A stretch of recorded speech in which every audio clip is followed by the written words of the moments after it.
On this week's episode, F9 revs its engines and goes a quarter mile at a time. Loki goes looking for an ark. And should the Transformers rise once again? All this and more as we reach our next stop, the PCC Multiverse. On this week's episode, F9 revs its engines and goes a quarter mile at a time. Loki goes looking for an ark. And should the Transformers rise once again? All this and more as we reach our next stop, the PCC Multiverse. And we're back with another episode of the PCC Multiverse. This is Gerald Glasser from Pop Culture Cosmos, Game Source, Inside Sports Fantasy Football, and the Lakers Fast Break. We truly appreciate everyone out there listening to all of our shows. And if you can, please give us a 5-star review on Apple Podcasts. Plus, if you can like, share, subscribe, follow, or do anything that you can to support us right here at the Pop Culture Cosmos, popculturecosmos.com, and everything else that we do out there in Pop Culture Cosmos, well, in the Pop Culture Cosmos. It is sincerely appreciated. Well, it wouldn't be a PCC Multiverse without my good friend. He is the Castle PCC on the Twitter and Instagram. You got to go ahead and check him out today at Castle PCC with a K. It is my good friend indeed, who's been watching Netflix a little bit. It is Marcus de la Garza. And Marcus, unbeknownst to you, you are now an official member of the Einar Haraldsson fan club, as am I, because Iceland's favorite actor, he was on our show on Monday for just a brief minute. We thank him so much. He tried 3 times with me because of the connections, the internet gremlins out there, to try to get on the show with me. And we finally got through with it with an interview on Monday, and I cannot thank him enough for taking the time and energy to go ahead on 3 occasions, because it was late in the evening for him, for doing it. I do appreciate his patience and persistence, and it has paid off because it is now our highest rated episode of 2021. Hey, baby. All right. Well, I appreciate that so much. And I mean, thank you to both of you guys for the hard work and trying to get that interview nailed down. I know that's it's always frustrating when you're dealing with the internet gremlins, but I mean, sometimes you got to pay the toll. And unfortunately, it happens at the worst times all the time, right? Absolutely. And he is starting up his new website, einarharaldsson.com. But you also want to go ahead and check him out today. Einar Haraldsson is available right now on Instagram and also Facebook. So follow him today. He's got a great site.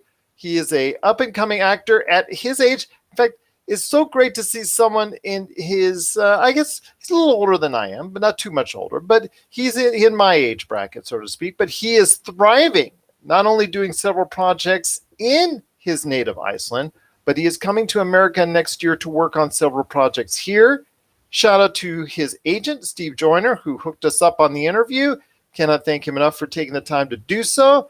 And I look forward for seeing him on the big screen or television on all ton of great projects. And I wish him continued success. He is one of the good people out there that really deserves everything good that he can get. Yeah, dude, it's quite the story for him. I'm wishing him a lot of luck. It's going to be a lot of fun for him and to watch his career progress. But you did mention Netflix. I feel like I've been on a binge lately. Yes, you have, according to what you've told me. Yeah. All right. So last night I watched Good on Paper, Eliza Schlesinger's new movie. Not directed by her. She got a director. She did a lot of the writing, and it's actually based on a true story. She hopped on a flight, met this guy, thought he was Mr. Wonderful, ended up dating him. Turns out he catfished her the whole time. From the get-go, found... Spoilers! Yeah, well, I mean, this is a very known story for her fans, and I mean, it's part of the trailer for the movie. I'm not ruining... act. Yeah. It's I'm not ruining anything here. People know about this one. But yeah, it was a great movie. It's really interesting. She wove bits of stand-up into the movie itself, and it revolves around the content of the movie as well. And you get to see how it impacted her in the moment. it was a lot of fun, Gerald. I really wish. I hope you get a chance to watch it maybe this week, this weekend, whatever it is. It was a lot of fun. I did see the trailer for it yesterday, actually, before you even spoke to me about it. So I got a chance to see the part before the catfishing. So it's going to be very interesting. I will definitely make an effort to check it out. So I'm looking forward to it. But yes, it is good on paper. Is it really good on paper? Yeah, and the acting was pretty good in it. When you hear about comedians ending up in movies, you always wonder about, is the acting going to be subpar? But she's done a great job with it, and she's been in a lot of big roles over the last year or so.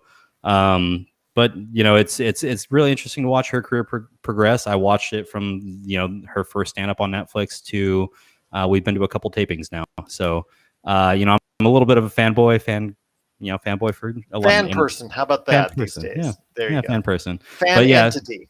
Yeah. So it's been a lot of fun. You got to be correct with your labels these days, my friend. Well, you do. And I'm trying to think of the other big Netflix thing that we've been watching other than Shameless. We've been binging Shameless nonstop. I missed the train on that years ago, and I just love that show so far. Well, it's so funny because the number one show last week, Manifest, did not get picked up by Netflix. Funny how that is. Just, I guess it wasn't enough, even though it was the number one show on there. So something that they thought, as far as the costs, outweighed the means there. So I guess that's it for Manifest. But yeah, Netflix, again, a lot of stuff around the corner, a lot of stuff that they're doing right now. Obviously, The Witcher, everybody's excited for season 2 there, and all the great things that Netflix has to offer. The He-Man animated series, I did speak last week with Noe and Fine about. I'm not sold on it.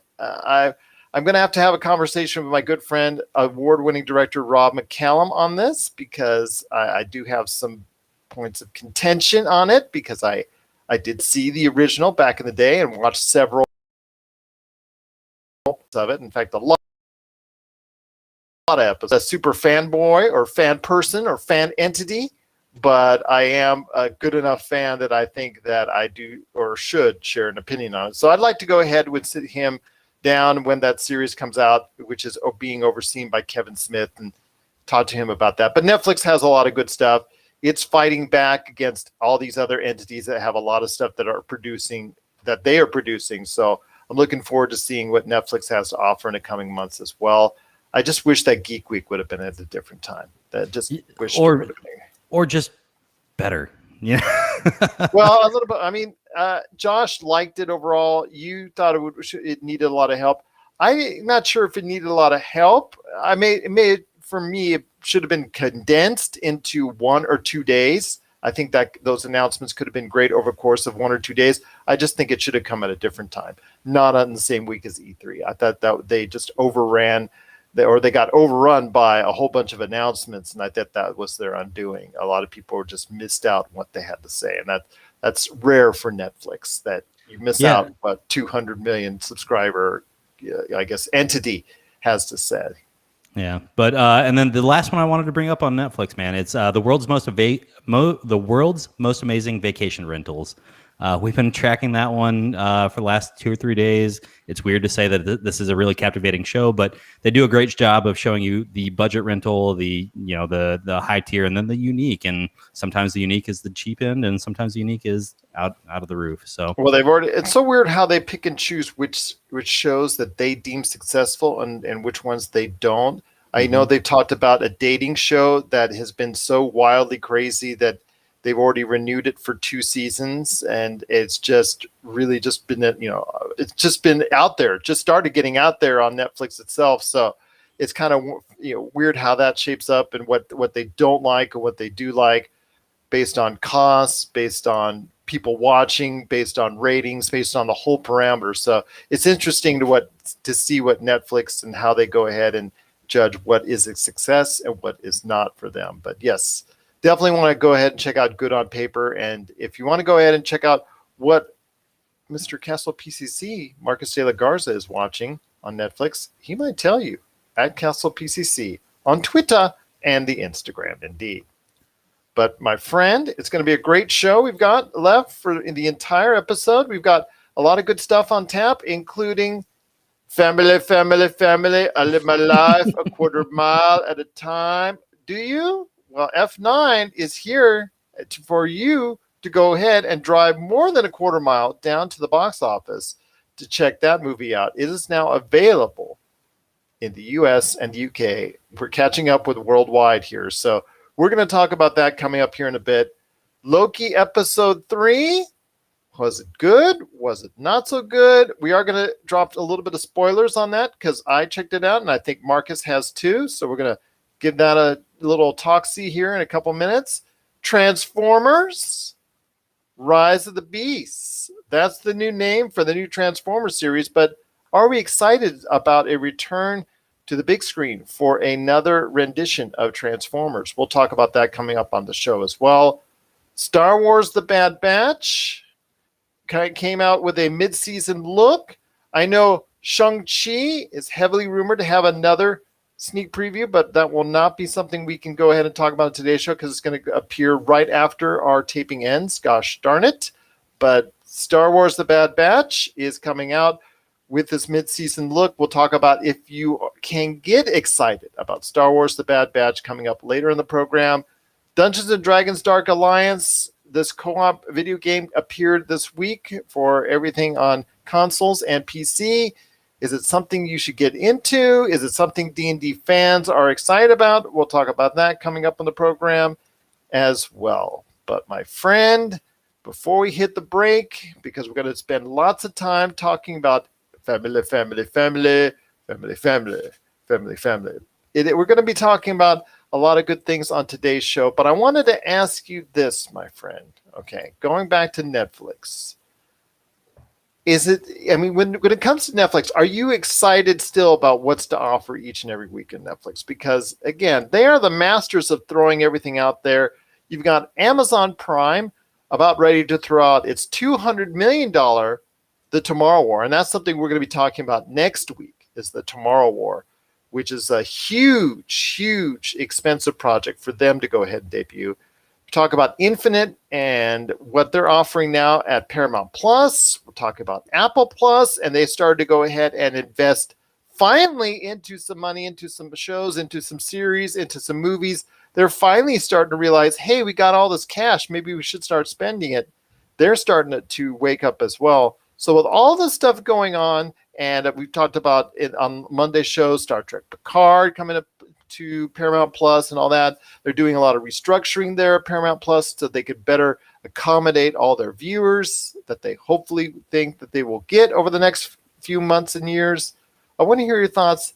It is still a great time to be a member of Netflix.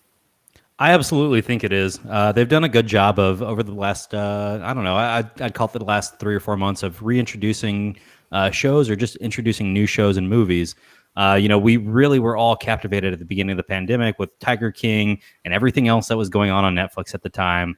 We all shamelessly watched it. And then Netflix entered this weird lull period where people just weren't as enthused as they had been, at the beginning of the pandemic. Some of us strayed into Paramount Plus, some of us strayed into Discovery Plus when that came out. But I do think, and I would argue this for a while, that I think Netflix is still a good bargain. For its 200 million subscriber base, you can find all the content in the world that you want. Yes, they're taking things down monthly, but they're adding so many things monthly. We've got 2 new big series that I know, or at least one big series that's coming out, Naomi Osaka. And I think that's more of a docuseries. That's so crazy. She's not even 25 and she's already getting a docuseries, but she's such a great tennis player. And obviously with everything that's going on in her life and especially in regards to mental health. Yep. I think it does need to be brought up. She is a great subject, and I'm just glad to see her, or hopefully we'll get to see her getting the just rewards she deserves because she seems like a great girl. Yeah, and then they've got another movie that's coming out mid-month, or actually end of the month. I think it's Resort to Love next month. It's July 29th. Christina Milian and Jay Farrow. I'm a huge Jay Farrow fan. I love his comedy, but you can't mention his comedy without saying his impression game is top of the line. So, I'm looking forward to some of the releases that are coming out next month, and I think, you do have these ebbs and flows of, whether you're on Netflix, Amazon Prime, Discovery Plus, Paramount, whatever it is. I always end up back at Netflix, though. They have everything I want. It will soon be Discovery Plus / HBO Max. So I'm looking forward to that day. Me too. That's a lot of content that's about to be in our hands, dude. Well, it's supposed to be. At what cost, though? We'll see. We'll see what happens. I'm going to let it materialize, and then we'll share our thoughts from there here on the show. But again, my friend, it is, I guess, a pretty good time to be a Netflix. So I still wait for Cobra Kai and some of the other things that they are producing. This He-Man with Kevin Smith overseeing a new He-Man animated series. It's not that I don't want it on the air. I would love to see a reimagining or a continuation, spiritual continuation of the series. I've got some concerns about it. That's all I want to say. But I didn't get to really share or to talk about it too much with Noah. I let him go ahead and he was very excited about that happening. But there's some underlying things I wanted to go ahead and share. mean, what's on your mind there, Gerald? Well, Mark Hamill is one of the greatest of all time. Yeah. As far as hands down.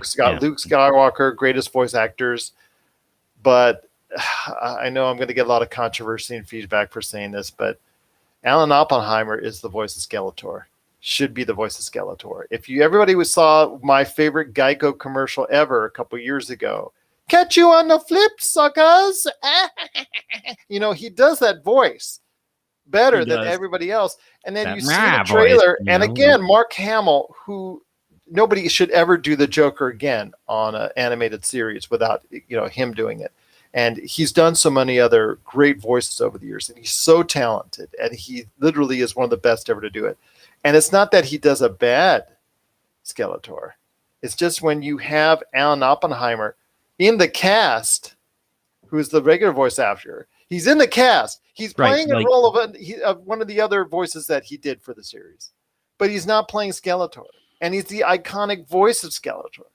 I just don't. It's like, okay, yes, I have this great celebrity voice. I have this great celebrity that I can get if I'm Kevin Smith. I'm just got a fan. In his case, it is a fanboy, fan person, fan entity. I'm going to go fanboy over Mark Hamill and get him on the show. Yeah. I'm not sure if that was the wisest thing to do because, again, he sounds like a great Skeletor, but he's just not Alan Oppenheimer. I mean, as soon as he started speaking, and you don't hear, "I'm gonna get you, He-Man," in the same level that he does it, it's kind of I would have loved for him to say, I would have loved for Alan Oppenheimer at the end of that trailer go ahead and say, "I catch you on the flip, suckers," one more time, just because it was such a great Geico commercial, best Geico commercial. I'm sorry. We're gonna have to get you to do your He-Man, your Skeletor impression a few more times over the next few months. Maybe that's the outro for our episodes now. Is just your laugh there. Come on, God, that was pretty good. Dear God, no. We'll see. Pretty good, man. We'll see. Okay, right. If the pay's good enough. But anyways, again, Mark Hamill is truly one of the most remarkable voice actors that are out there. But again, nobody does Skeletor like Alan Oppenheimer. Nobody does. But again, that's just one of the things that's out there. But overall, Netflix fans out there should be happy that there's a lot on the way. What are your thoughts on being a Netflix subscriber? Are you enjoying the platform as it is right now? But do you think you need more? Or are you just happy with what you got right now from Netflix? And are you excited for what's coming up to the big kahuna? The big big entity on campus, that is Netflix. So share us your thoughts, popculturecosmos@yahoo.com. My friend, there's still much more to talk about on today's program, and that is family. Marcus, do you live your life a quarter mile at a time? Family. I do. I choose to live my life a quarter mile at a time, Gerald. Oh, that's awesome. Because F9 is finally hitting the big screen here in the United States and UK. I mean, a month. In this case, they had to delay it because of what's gone on with the pandemic, and people are just slowly starting to get back to theaters, and they really wanted to gauge it out. So I understand why there was a little over a month between the time it debuted in China to the time it's debuted here. But it is F9. I know a lot of people are excited to go ahead and see it. I know that the box office the past couple weeks have been somewhat of a downer, but I think that people need right now more than ever event films to get back in the theater. I know A Quiet Place Part 2, I think a lot of people perceived as an event film they needed to rush back into. The Conjuring 3, horror fans always seemed, I guess, according to what we saw that first week, seemed to perceive it as an event film that they had to see. Now, again, In the Heights didn't bring it in, with all the controversy and all the problems there. And unfortunately, the great reception didn't mean anything as far as the box office is concerned. And then you also had this past weekend, The Hitman's Wife's Bodyguard, which I guess was just at expectations, but it didn't do any better than the In the Heights did. So I want to hear your thoughts, my friend. F9 is really going to be a litmus test going forward for this summer. I think if people are not going out into the theaters to go catch F9, then I guess the box office could be really in some trouble, because that means you've got Black Widow behind it, and you've got several other high-profile movies coming in the next 2 to 3 months that they're going to be a lot more nervous if F9 doesn't score well this weekend. Yeah, it's really interesting to look at kind of the numbers that are going to be coming out of this weekend and see how it's going to affect the rest of the industry here. I mean, you said it best, Gerald. We've got Black Widow coming up right after this. I think if F9 really flops, it's going to hurt. It's going to hurt badly for Black Widow too. But I'm actually pretty confident F9 not going to flop domestically here in the U.S. I've been talking to people at work, and then just my friends around town, and we are trying to organize like a night at the drive-in to go watch it, because our drive-in is going to be showing it here in Florida, and I'm really looking forward to the chance. Are you going to be doing some street racing afterwards? I mean, I'd love to, but I drive an F-150, so you can't really street race a F-150. Who says you can't? It does have a turbo. It's got the EcoBoost turbos in it, man. Like, maybe we could do it. Who says you can't? You just won't win. If you don't believe in yourself, it'll never happen. But family. Regardless, dude, I'm really looking forward to watching this movie, and I think there's enough buzz around it right now. There's enough people talking about it that it's gonna be a decent time. If you look, Vox actually had an article on it about, is it the best blockbuster ever? No. Is it absolutely perfect? Is actually the title. You bet. So I mean, just reading through it, I heard a lot of positive reviews already for it. Yeah, I mean, people are really enjoying it. Got to see it over a month ago. Right, and like that's the wild part. All right, years past, Gerald, we would have seen this movie by now because streamers would have had this everywhere, right? Yeah. And I don't feel like that people have done that as much, especially with this international release. You can get it out there right now.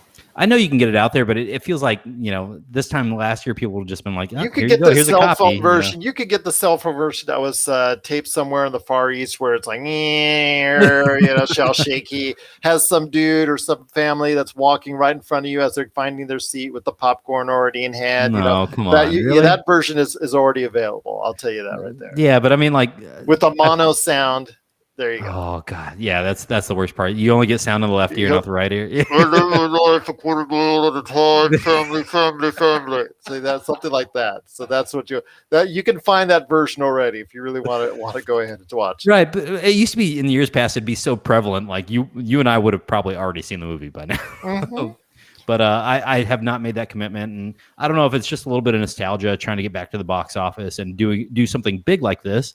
But I'm very excited to go have this experience and watch F9. And it's weird to say that because I haven't really enjoyed any of the last few movies. But, at the end of the day, it feels like this is a rallying point of nostalgia for me. And I'm willing to go have this experience at the drive-in and show everybody this is going to be a great time. And this is a movie that when it originally was made and when it was originally going to be released was expected to garner worldwide probably... I'm assuming Universal was targeting right around maybe the high ones or right around $2 billion, because that's what the last one was. I think right around $1.5 billion, if memory serves correct, because they did so tremendous overseas. This is a film series like Transformers was, which we'll be talking about later in the show.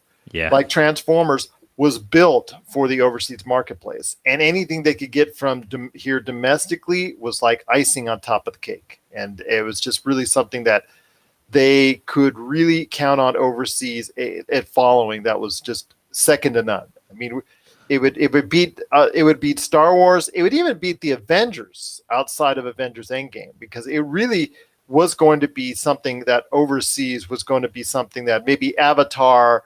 I mean, there's just a very small amount of movies that he made, produced by Hollywood, that do so well or connect so well with a worldwide audience than Fast and Furious. But these days have changed, and with the pandemic, the best that they're going to do maybe is 700-800 million if they're lucky, and that's going to be a big win for Universal if that's the case. But all right, dude, they're already at 300 million worldwide with the international release, which is very low to me, because I think you said it just a few minutes ago. They would have been blowing the stuff out of the water in the international community. Yeah, but I mean, look, I think that we'll see another 300-400 million domestically with the F9 movie, coming out, and it's not going to be, obviously not going to be this weekend, but it's going to be trickling in over time. This is the only big action movie other than Transformers that we're going to see for a while. You disagree? I did. The only thing I'm going to tell you, I give you an idea right now of the box office here in the U.S. and give everybody out there an idea of what's going on. A Quiet Place Part 2 is, I think, the domestic leader here in the U.S. for 2021.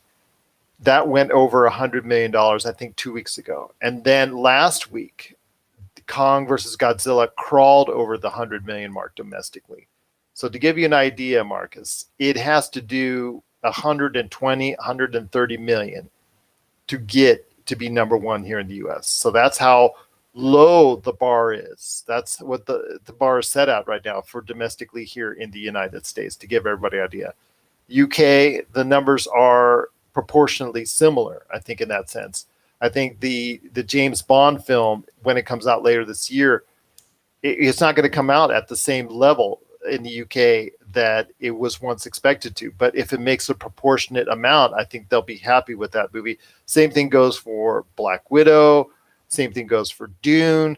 Same thing goes for all these other, The Matrix 4, all these other movies that had such high profiles on a normal year. I think the expectations have to be tempered and proportionate, especially if they're a day and date, and a lot of the ways that they're going to have to make it up is through there. But in the case of F9's not day and date, though. F9's not day and date. That is going to someday go on Peacock, but it's not going right now. You said Quiet Place did what? 120 in its first week? It's 100 million now in its week. It's like it's in its fifth weekend right now going on. It's on its fourth weekend, I think. And it's now, it went over last week, $100 million domestically. And then you had Kong versus Godzilla, which came out a couple months ago. That just crept over $100 million domestically. To give you an idea, my friend, what the U.S. market is like. So you have to temper your enthusiasm. So if, let's say, F9 goes to 100, 125 million, 150 million, it will regain that top spot in the U.S. But again, that's nothing compared to what it would have done, let's say, in the summer of 2019.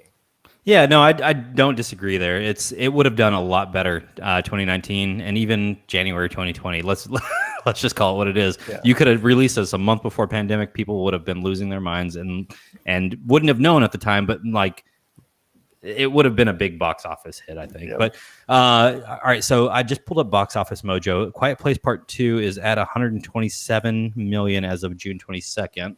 That's 2 days ago. See, these were off the top of my head. So I was. Dude, it blows my mind when you just pull the box office numbers out of your head like this when we're talking just numbers. And then Kong versus Godzilla just crept over 100. I read a story on that one. So okay, yeah, but I mean, Quiet Place Part 2, yes, it's been a slow grow here of hey, we're trying. That's been the best here in the U.S. So I mean, dude, go ahead. The bar's low. Yeah. The bar's low. But I want to finish off our conversation with F9 on this, my friend. The story. Josh said it best. You don't go to watch a Fast and Furious movie for the story. You go watch for the action and the cars and all the stuff that you go as far as for the whole popcorn experience. I think that's the best way to describe it. Yep. And I want to hear your thoughts on this because the story at times has been incomprehensible. Things that happened in a different timeline or a different part of the timeline or in a different movie, they have to change into a different part of the Fast and Furious timeline. Obviously, Han coming back seemingly from the jaws of death, literally, from a guy literally by a guy who was a star of an offshoot Hobbs and Shaw. So you got Jason Statham, who supposedly killed him. So what happens with that dynamic? Okay, this series, it doesn't matter. Story does not matter at all. It never has been. It's all about the action, all about what can they do next. How crazy can this series get?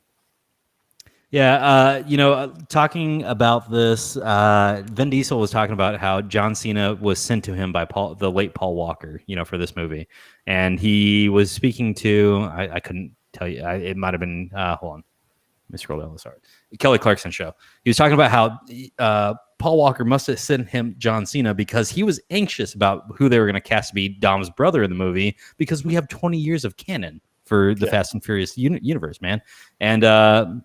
It's interesting to see how he really took to it because he was very concerned it was just going to get kind of poo-pooed by the Fast and Furious audience. And it's just funny to see that, he's on board for it. So maybe the rest of us might give it a shot. But, let's be honest. We're not here for a good storyline. We're just here to watch things blow up and cars go fast. Absolutely. I'm hoping that one day The Rock and Vin Diesel can mend their fences enough. I'm assuming that they will at some point because Hobbs and Shaw, that might be a little bit of side series on their own as far as movies are concerned. We've talked about before where the series will go after its final 2 movies coming up because number 10 will be split up into 2 parts. I'm assuming that The Rock and Vin Diesel hopefully will get together by that point so that fans can go ahead and fully appreciate that. But I think there's a lot more left to give for the Fast and Furious franchise because Peacock is going to want. I'm going to tell you this, man. I'm in Vegas. It's easy money if you put money down right now on a Fast and Furious series type spinoff. I'm assuming at some point they got to do it. That's one of their biggest IPs at Universal. It's right there. It's looking at you. It's looking at you. So Vin Diesel executive producing a TV series is something now. It's no longer a thing where, oh my gosh, a TV series. I'm a movie star. Why do I need a deal to a TV series? He doesn't have to star in it, but definitely could have it continue in some form or fashion because series now on all these streaming outlets is something now to be revered upon. So a lot of people are really into that. So I see a future for Fast and Furious beyond this film and beyond the 2 films that would be coming up for the part 10, numbers 1 and 2. So we'll talk about that coming as they come up. Of course, right here on the show. You've got Hobbs and Shaw. Another Hobbs and Shaw has got to be on the way. Could be another spin-off and movie spin-off like that. This series is never going to. There's going to be cars exploding when you and I are in the grave. I'm going to tell you right now. But where can they go from here? Share us your thoughts. PopCultureCosmos@yahoo.com. Well, coming up after the break, we're going to be talking about a lot more great things, including Loki, episode 3, Transformers. There's a rise there going on. We'll talk about that. The rise of Transformers once again. Star Wars: The Bad Batch comes back for its half season, and D&D Dark Alliance. Is it worth your time if you're a D&D fan out there? We'll share our thoughts right after the break. This is the PCC Multiverse.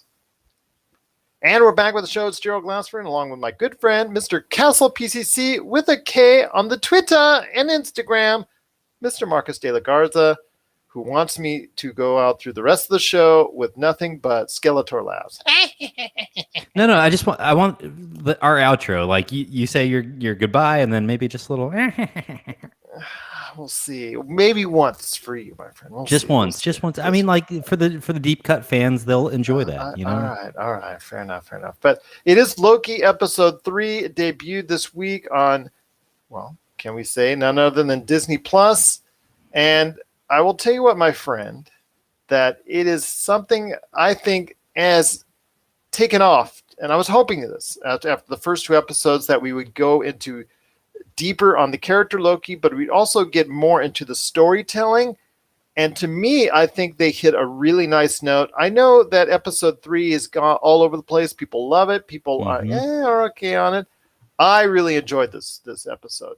We are going into spoilers on it, so if you want to go ahead and tune down a little bit and you didn't catch it already, sorry about that. We're going to go into spoilers here for the next few minutes. But your thoughts initially on Loki episode 9, as we left Loki in episode 2, Loki and Miss Loki, I should say, or Lady Loki. Lady Loki, yes. Lady Loki, as per se. Lady Loki per se.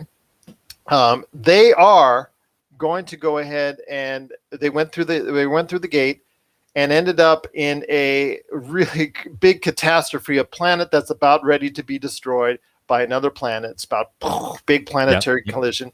And they're on a search for the only way escape out, because their way, unfortunately, their battery's dead and actually ended up breaking halfway through the episode. So Loki did a boo-boo on that one. But I want to hear your thoughts. To me, it was a lot more about those two connecting on a personal level, and also the world building, pardon the pun, around it starting to really shape up. I know a lot of people still, again, it's all over the place on the thoughts on it, but I really think this is going to work out to be a good series. It has that. I know other people have been mentioning Doctor Who. I've been mentioning Terry Gilliam. I've been mentioning the Hitchhiker's Guide to the Galaxy. I know they touched on a lot of things, but again, also on Pride Month, I do want to mention that there was a very important, admission by Loki and also Lady Loki as well. Yeah. So your thoughts on this latest episode of Loki? I found it really enjoyable, the best so far in the series, and one of the best Marvel television episodes I have seen this year. And actually in their history outside, because this is Disney Marvel. This is Disney Marvel episodes. I'm not talking about the Netflix episodes. Yeah, no, I mean, excuse me there for a second. Sorry. Honestly, Gerald, I think that this episode this week was outstanding. We do touch on a lot of deep lore when it comes to the storyline for Lady Loki. And a little bit of spoiler. Actually, all the spoilers here. We already gave the spoiler alert. Yes. Lady Loki was a part of a 2013 comic book series called The Young Avengers. Correct? Yeah, and this is also, I think she's a blend of the Enchantress and what we see from Lady Loki. I think it's not a straight, okay, we take this character and lift it up from the comic book world into the series. Right. They've done that on some occasions, but they're taking this one as a combination of Lady Loki and the Enchantress, in my opinion, because she does have the powers of the Enchantress. And but the backstory is definitely something a little bit more advanced and more disheartening if you get a chance to hear her thoughts on it. Yeah, it's I don't know. I just found this very interesting that we were diving deep into, some of the more recent comic books, and then, diving deep on just the Loki storyline in general. You did call out there towards the end of your intro that, we did have a very big moment there with the Lokis. Let's just call them that. The Lokis admitting that they're both interested in both men and women, and that's a huge call out for Disney Plus. I feel like that's something that maybe 5 years ago they wouldn't have talked about in a show like this.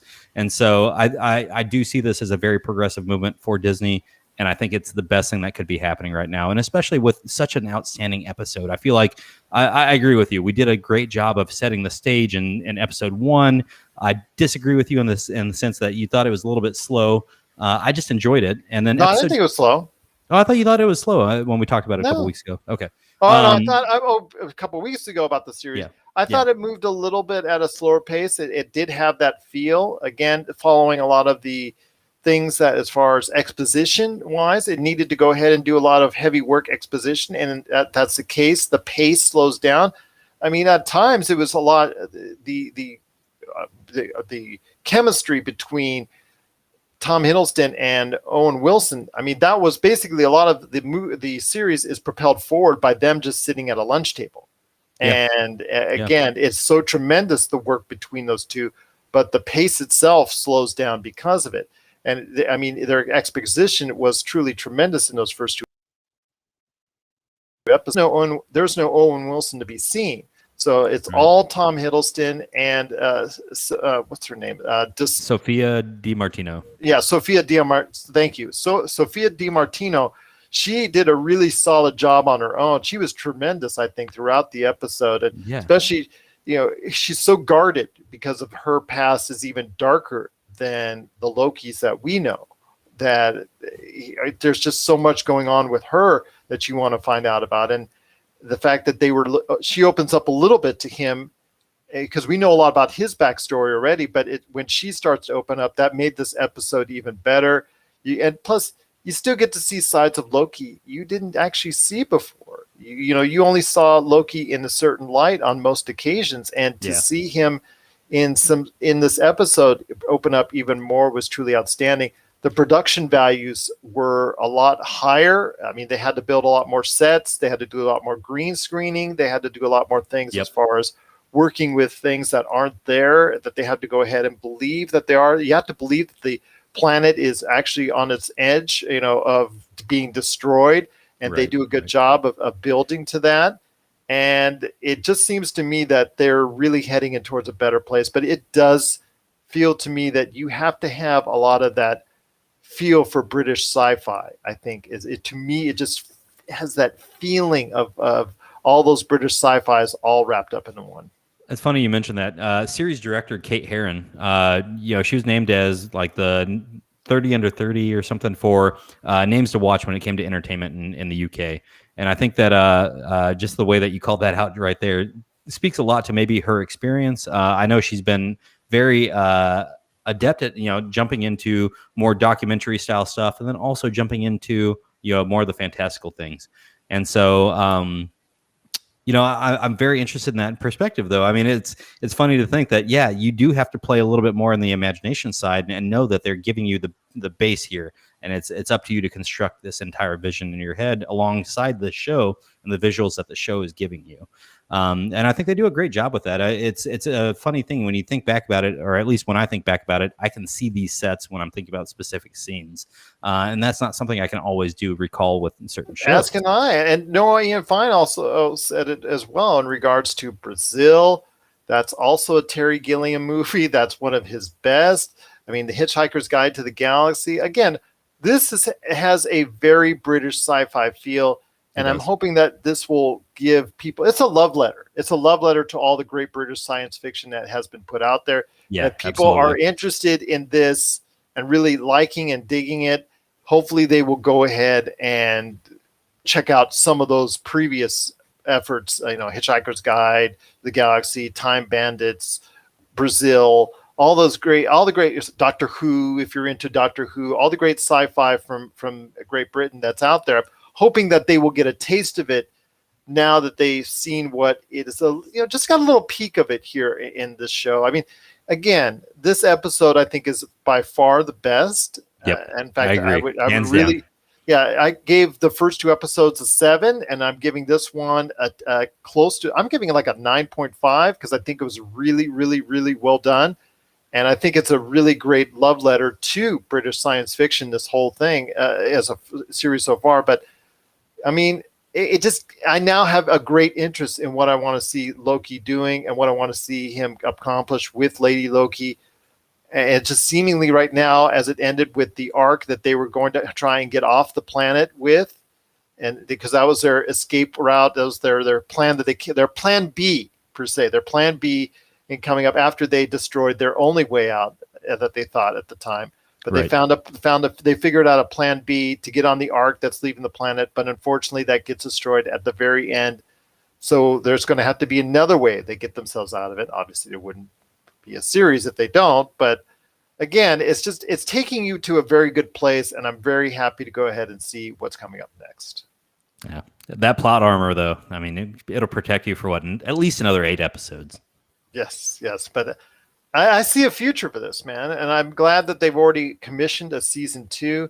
Yep. I know we talked about it on Monday with the Rick and Morty part of it, where a Rick and Morty writer is the head writer or the showrunner on this. And I can see that quirky humor getting in there as well. I mean, the time variants and the time things that they're doing, pardon the pun, at the TVA and all that.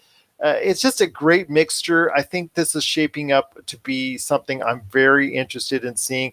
This was the wild card because we had WandaVision that came out, and then we had Captain America and the Winter Soldier come out after that.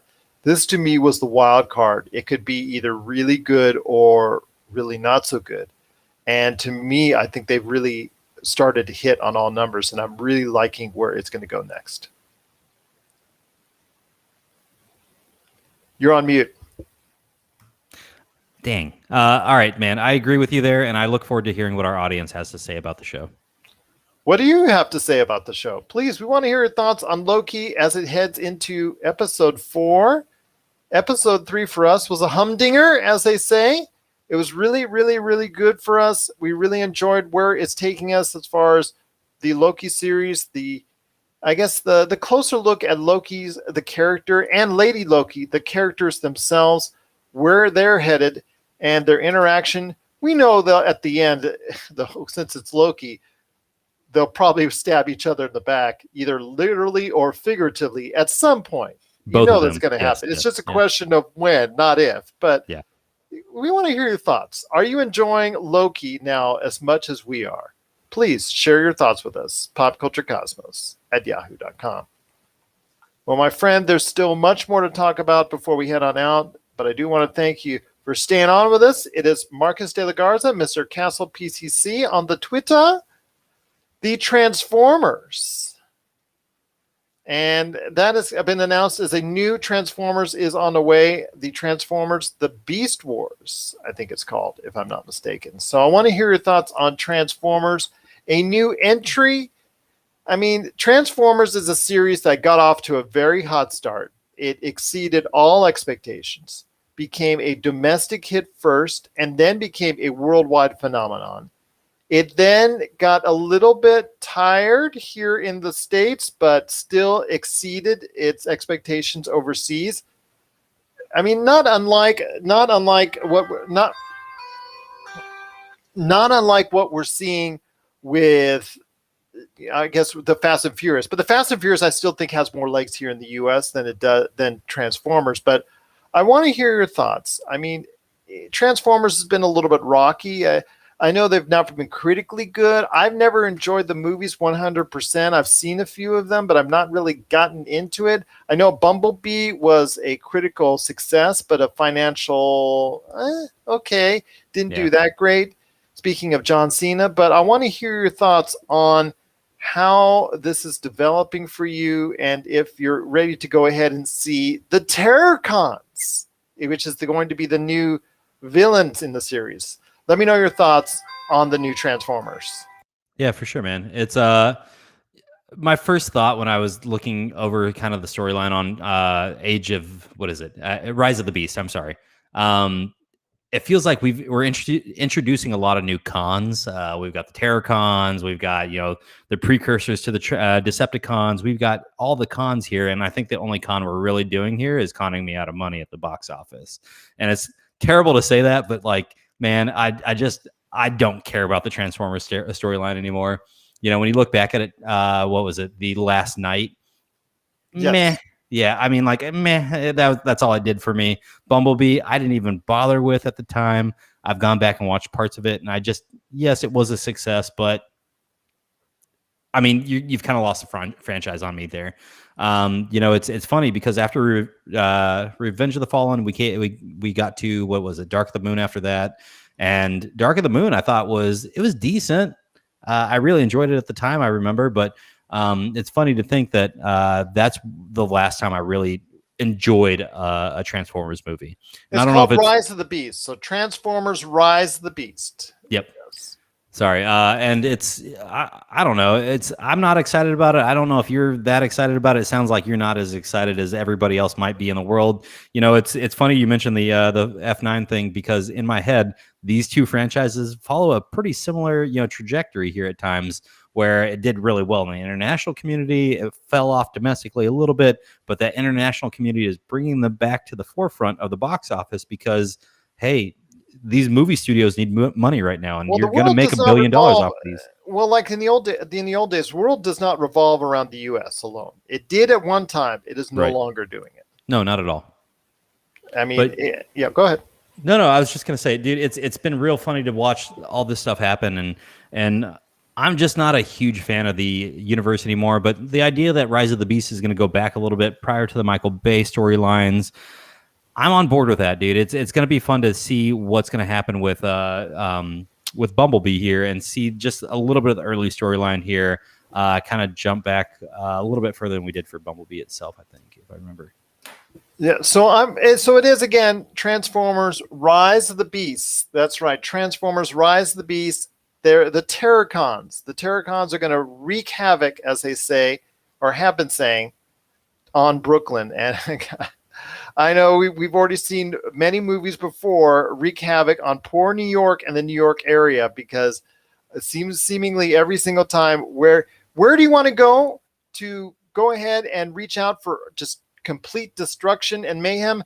I guess seemingly in the movies, there's no better place to go than the New York area. So once again, we will be seeing a part of New York destroyed by the Terracons in Transformers Rise of the Beast.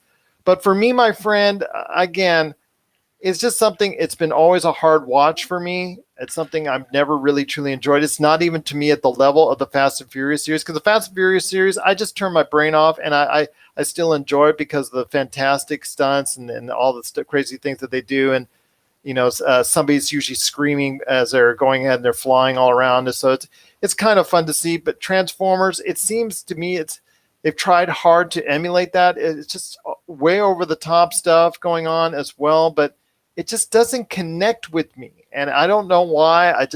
Not something I'm really interested in. I liked the cartoon series as a kid. It wasn't my favorite, but it was there and I watched it. But yeah, it just, for some reason, it's not connecting with me. Yeah, it's funny to me that, you know, the people that really should have been sold on this movie are, you know, our generations, just don't care anymore. It's the younger generation that actually is keeping this afloat, I think, at this point in time.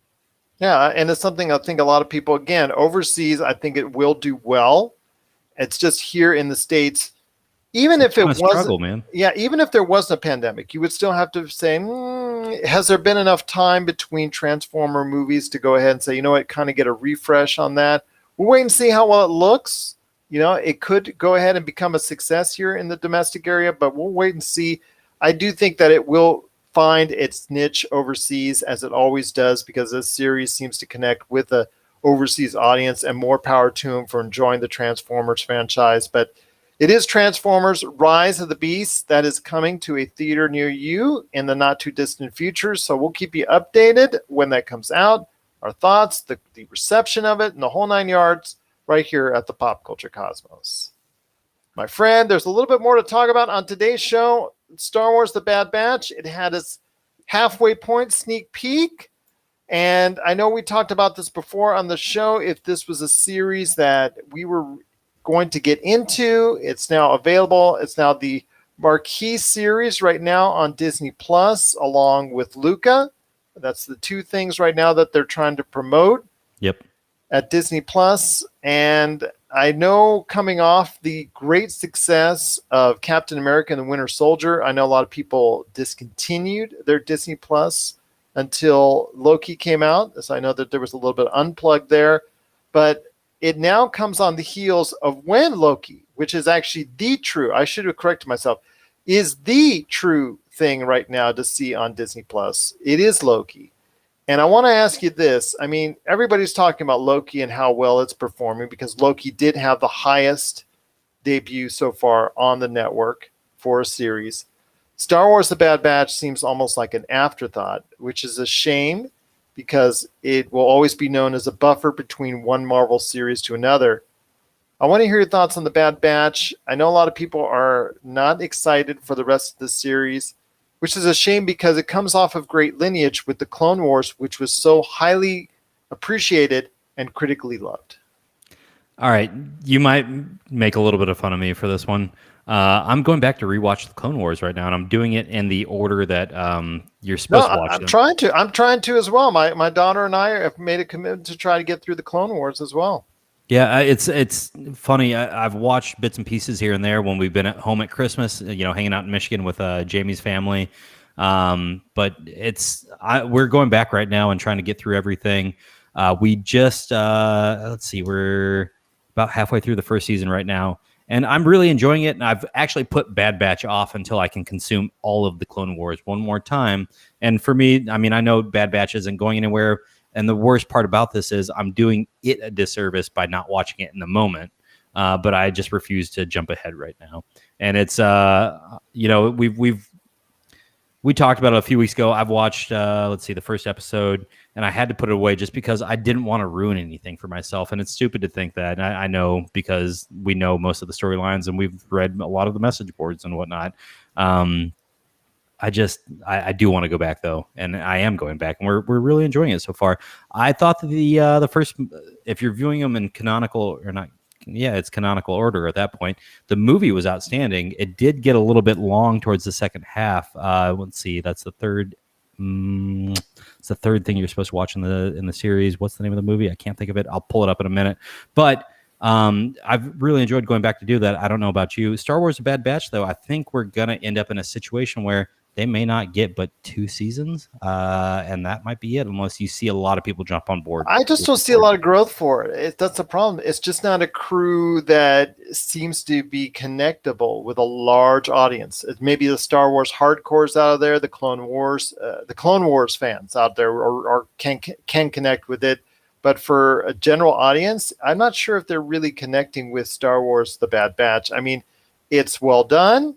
It's very solid. It's not like it's bad. It's not like it's unattractive. It's just something that it's there, and with so many other things that people need to watch out there, so many other things that people are watching out there, it's really hard to say, you know what, I'm going to commit to the Bad Batch. It's just something that, again, if you're committing only a couple series or a couple things of your time on Disney Plus, and then you go ahead and Netflix, you go to Hulu, you go to Apple Plus, or whatever, however many different streaming things that you got, the Bad Batch doesn't seem to be at the top of many people's lists. Nor should it, man. It's for me. It's I'm sorry, not nor should it, but I mean, like, just watch all the other things you're trying to watch and get to Bad Batch when you have time. I do think this is something that's important to watch, but at the end of the day, I think Rise of Skywalker might have turned a few people off the franchise and maybe scared them away for a little bit longer than is necessary. Or in the case of Josh, on one of our best promos ever, it's something that you don't even remember at all. Still makes him laugh.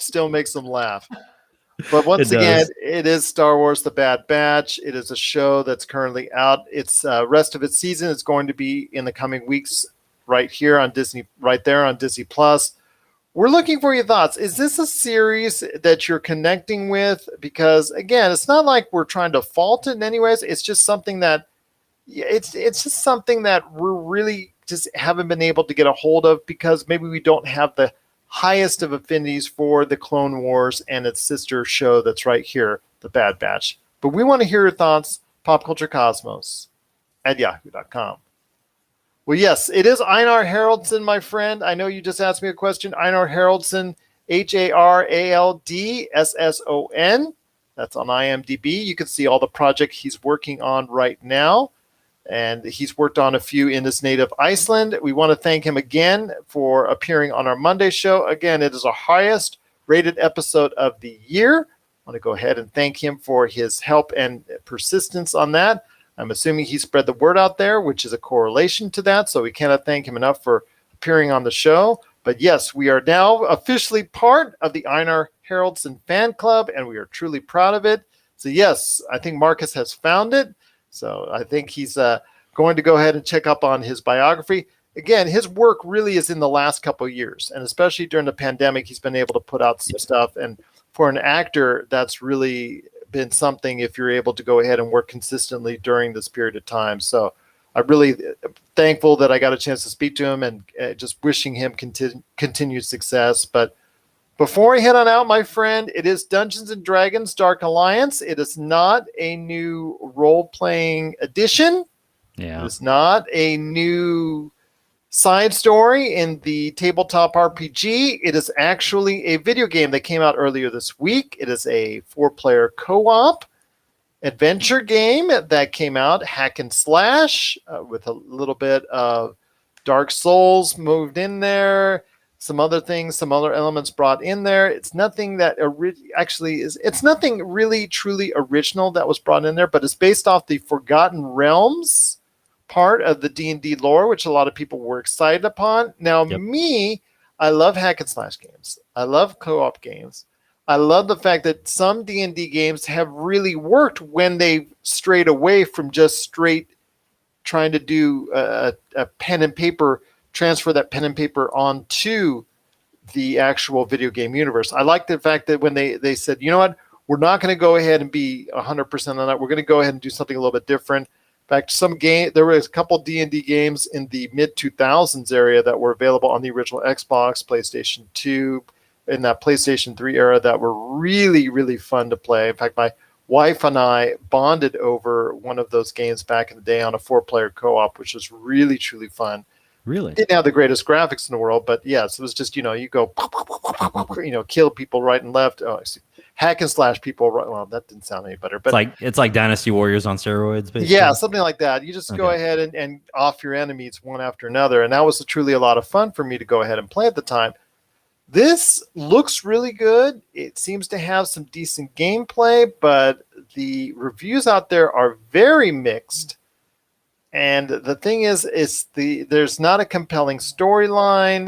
The voice, it seems to have all those things that are in place to have a great game, but there seems to be something missing. And I think it's a lot of repetition from what I'm hearing, a lot of the same gameplay over and over and over. Character-based models are somewhat similar every level that you go. The levels themselves look great, but unfortunately what you do with it while you're in it is not that great, and I think that's the problem that's now troubling Dungeons & Dragons Dark Alliance. Yeah, so this might surprise people. I actually have a go-to when it comes to some of the more nerdy games, and I reached out to my go-to tonight and said, hey, Justin, what's your feeling on this? Because as it stands, I would love to play this, but I also am not deep in the D&D world. And this man came back to me and said, it's basically Dungeons and Dragons without bogging you down with the story and the character development. Hence, I'm probably out. So, I mean, that's coming from somebody who's a very, very, very big D&D nerd, loves, playing the game, or loves, going through a storyline. It sounds like they tried to commercialize it, but in doing so, they didn't connect well with a gamer audience, and in doing so, might alienate itself from a D&D audience. Yeah, and I mean, it's unfortunate that they did that. And, we've seen D&D get more and more commercialization over the last few years, especially with its popularity in Stranger Things. I feel like we saw a resurgence in D&D, people getting together to play, man. And it feels like we're capitalizing on this right now and really focusing on that money, that chatter to come in to pay for this right now. It looks really good, man. It's got nice graphics. It looks a great detail to it. Again, I know, but if different scenery. But if it doesn't have that storyline, what's the use? You're just sitting there playing another hack and slash. Might as well pick up Dynasty Warriors at that point. I guess you're saying it's all style and no substance. Yeah, I mean, and which believe me, I will play a game for the beauty in and of itself. But if we're doing that for just a hack and slash, give me something with a decent storyline to go with it. I mean, if you're wanting a hack and slash, the multiplayer game, Chivalry 2, I cannot speak higher of it. I've been playing it still, even after I reviewed it and gave it an 8.5 out of 10. It is one of the best games out for 2021, and especially if you're into multiplayer games. It's a lot of fun to see what you can do and see what havoc you can create. I mean, it just seems to be a much better experience than what a lot of people are dealing with right now with Dungeons & Dragons Dark Alliance, and it's $20 less on the retail value. So I think a lot of people might be choosing that if they really want to go ahead and go into that. Just get that medieval lore out there if you want to go ahead and go ahead and check out Chivalry 2. But D&D Dark Alliance, again, it seems to look great. It seems to have a nice voice cast. It seems to showcase its graphics very well. It seems to have all these great things. seems to have a fluid fighting style. But the thing is, what you do in it and who you face off against it seems to be very limited, and the story it tells doesn't seem to be great as well from what we're seeing on most of the reviews. So we hopefully will get a chance to play it at some point in time, and if we tell you otherwise, or if we decide that somehow D&D Dark Alliance is worth your money and your time, we'll let you know right here at the Pop Culture Cosmos. But beware, take a look at a lot of the videos, take a look at a lot of the reviews, and then judge for yourself whether or not you want to invest $60 in D&D Dark Alliance. I agree with you there, Gerald. And I do want to say, I know that I kind of put the harsh words on it. So everybody go do your own research, man. Just enjoy it. If that's your scene, get into the game and play. It is beautiful. Don't get me wrong. I'm taking Justin's word for it. If I'm going to be playing something like this, I want a little bit of story there. I want that development. Yeah, so absolutely. So you heard from Marcus and you heard from me, but we want to hear your thoughts. Is D&D Dark Alliance a game you're going to get and play in the not too distant future? Share us your thoughts. popculturecosmos@yahoo.com. Well, my friend, it's been a great episode. We got to talk about everything from He-Man to F9, family. I live my life a quarter mile at a time, to everything else in between. Any last thoughts on the way out? No, I mean, just reiterating what we talked about earlier. Good on paper, great movie, great acting, and just good storyline. It was a lot of fun. World's Most Amazing Vacation Rentals. Another fun one to watch. It's like 25 minutes if you need just a filler. Last thing I want to say, though, is one you should really pay attention to, really dive deep on the storyline. High on the Hog. It tells the story of how African Americans have shaped our food culture. And it's really looking back towards the actual African portion of this and seeing how we've got vegetable okra is not native to the United States. I did not know that. I learned that on watching this documentary. But really great documentary there. High on the Hog. I can't talk good enough about all three of those titles. So. And you can find them all on Netflix. Correct? Yes, you can. All right, there you go. I'm the Netflix fan person this week, Gerald. It's fan person, fan entity. Yes, you can't say fanboy because yes, you got to go ahead and make sure it's the right label. Fan person, yes, I'm the fan person this week. Yep. Fan person indeed. Yep. But for Marcus de la Garza, this is Gerald Glassford. It's another beautiful day in paradise right here in the PCC Multiverse. We thank you for listening. And here's hoping you have yourself a great day. Yeah.